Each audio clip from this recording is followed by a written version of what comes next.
So Standing in the Dark. I'd seen this movie called Threads.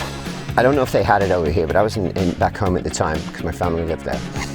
And I was there quite a bit through the 80s, obviously, but in Threads,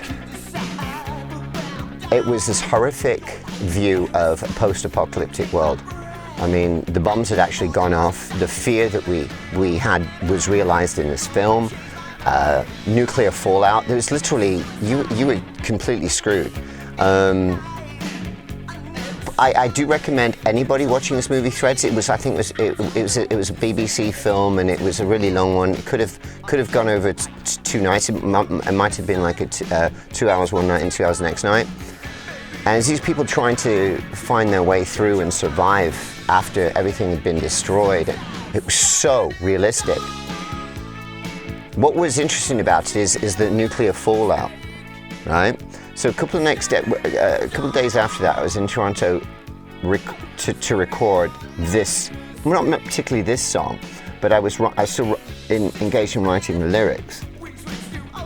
And it was winter time. I looked outside, and lo and behold, the snow was falling. And I tell you, man, the feeling that went through my body of absolute dread. So I thought, wow, what can you do if you can't do anything about something? Well, you can write a song about it. You can rage against it and just rage against the dying of the light, really.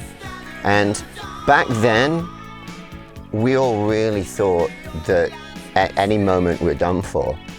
So you had so much life to live, so much excitement, and just get on with life. And that's where the whole idea for Standing in the Dark came out of. It was interesting the way we put our music together too, because we had our own style of, I played my bass in one way, and I wrote guitar lines that would repeat themselves as the bass would change. And so many bands these days have incorporated that into their music, and I'm really happy about that, because if you could ask me 30 years ago, would you be excited that bands today are using your style and your style of music, and especially in indie rock, I'd be over the moon, right? Because that would be an amazing thing. You know, it's the longevity, it's people remembering what you did, and it sounds as fresh as the day it came out. And none of us knew that at the time. I mean, we were kids. We were afraid of what we were afraid of. We mostly wanted to party, find girls. Did I say party? And make music. So, time of my life, man. It still is, by the way.